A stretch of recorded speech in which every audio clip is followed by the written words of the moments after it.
No, calls and concepts is right. So let me go back a step. When I spoke of the different dance programs or levels, and I said that a C4 dancer would know about 1,000 calls, I didn't mention concepts. And concepts are what make advanced and especially challenge dancing even more interesting, especially to the mathematically minded. So let me give you an example. If we take two dancers and they're just standing here and they're holding right hands, so they're in what we would call a mini wave, they can do a move called a hinge. A hinge is an arm turn a quarter. You'd call it a cast off a quarter or an arm turn a quarter. It's a nice simple move. Great. Let's say we had 4 dancers, 2 looking at you and 2 looking the other way. We'd call that formation a two-faced line. And they could do a move called a couples hinge. Each pair of dancers who's facing the same way act as if they're a single dancer and they execute the move. So couples hinge goes like that. No problem. A quarter turn. Quarter turn. Undo that for a sec. Let's say we had 8 dancers, 4 going this way, 4 going this way. They could do an as couples, that pairs them up into 2 units. As couples, we're nesting those concepts. As couples is couples, hinge, and then that unit of 4 goes that way. No problem. As couples is a concept. So even in beginner dancing, and I do this sometimes with a one-night stand type dance, you can have everyone's face their partner in do-si-do and face their corner in do-si-do, and heads go forward and back and the heads go forward and do-si-do, the one you bump into. Fine. You can say heads hang on to each other and as a couple do-si-do. So we could do an as couples do-si-do even at a one-time dance. And to give another example, you can have the head boys go in and do-si-do, and you could have the side boys go in and do-si-do. You can have all the boys go forward and back, and you can ask all the 4 boys, do-si-do in the middle. Just kind of walk around that clump of other boys and try not to knock anyone over. Just engineer it. And I do that at my one-night stands, and they all laugh, and they mostly do it and think they've accomplished something really cool. Now, that would be in our parlance, the all 4 couples concept, whereas if you have the heads right and left through and you have the sides right and left through, or you have the head ladies chain and the side ladies chain, maybe there's a way to have all of them do it at the same time.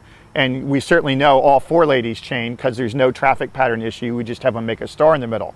But how would you have everyone right and left through all at the same time?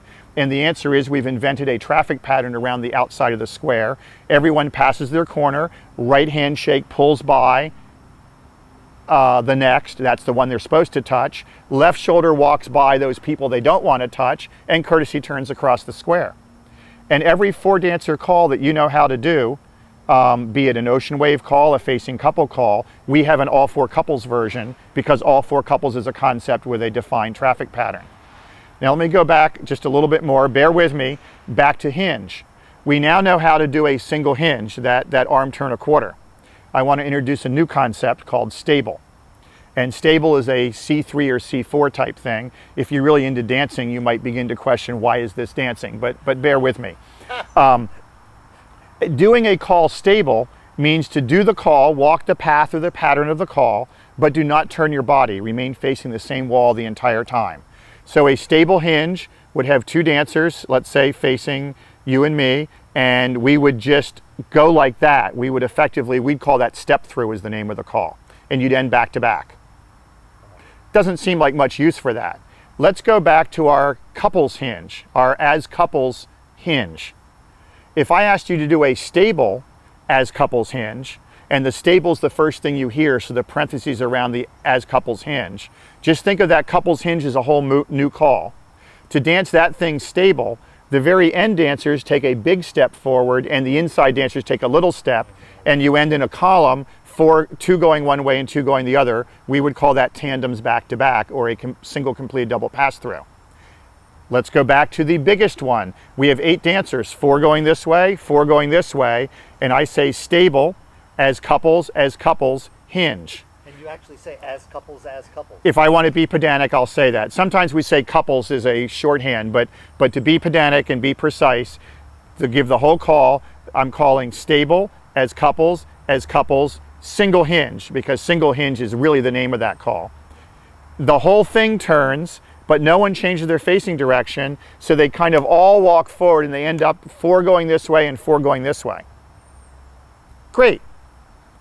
Now we'll get to the mathematics of it. Undo that.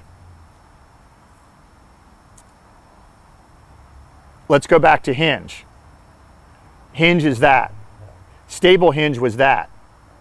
As couples, stable hinge is not that. As couples, stable hinge has the couples staying as a unit and veering back to back with each other. I put the words in the other order because the order matters. Just like whether you add or multiply first. Or as couples. Stable, right. And and earlier we'd been doing stable first and then lots of as couples. Now I'm doing stable on the inside, stable hinge, as couples stable hinge, and as couples stable hinge moves that whole line of 4 over that way. And I will show this. I actually call to incoming freshmen who come to MIT and are interested in the arts, dance, music, arts, come to a square dance with about 8 squares of them, and I call that dance. It's a welcome, get to know each other dance. And then they go to a barbecue and they continue on with a week of pre-freshman activities at MIT. And I have them sit down after they've danced for an hour and need a break, and I get a couple of them up and show them this mathematical part. And here's the final quiz question. How do you dance? We have 8 of you, 4 going this way, 4 going this way. How do you dance as couples, stable, as couples, hinge, where you put that stable modifier in the middle?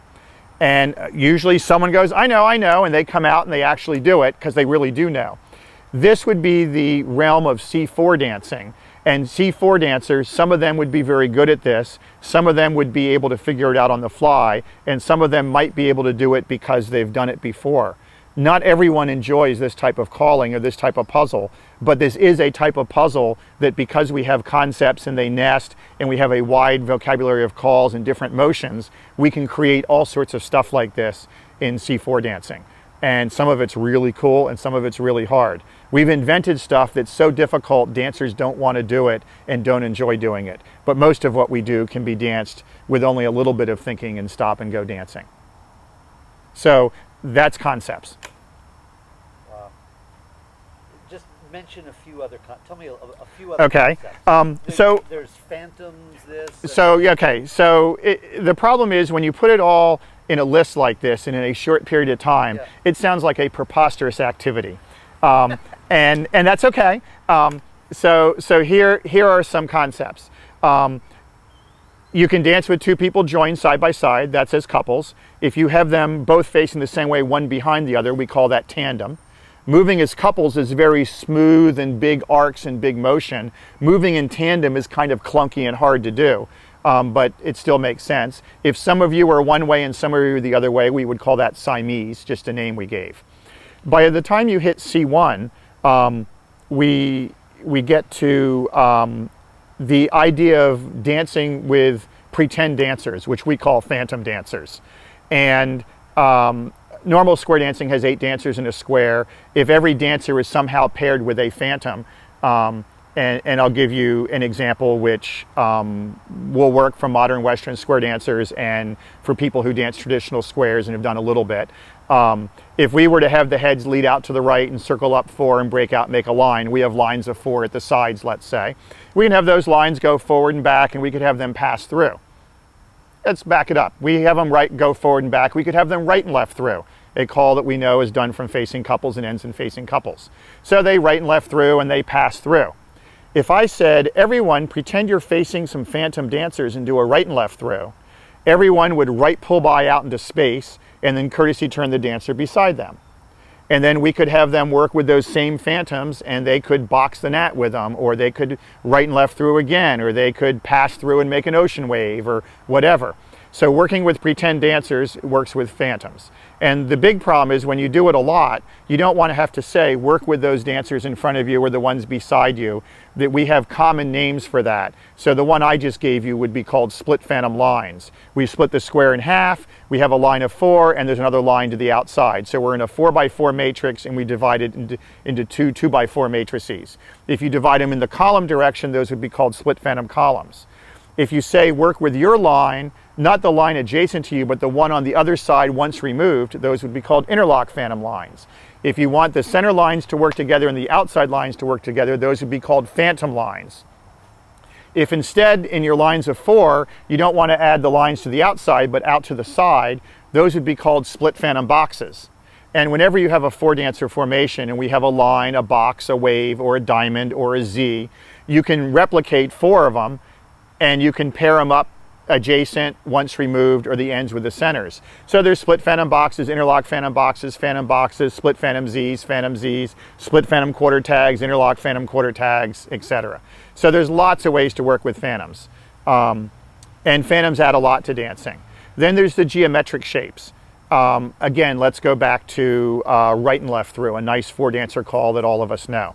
If you have lines of facing, on each side of the set, you can do the right and left through. You could say, have the ends work with the far centers. So let's say we had, just to make the courtesy turn be good, let's say we had boy, boy, girl, girl lines. If the ends of the line and the far centers establish a 4-dancer box, we call that once removed. And we could ask everyone to once removed right and left through. And there's some traffic pattern issues. Everyone to right pull by, the couple more to the right would take a little step forward, everyone would reach way over, courtesy turn, and those who stepped forward would rejoin the line.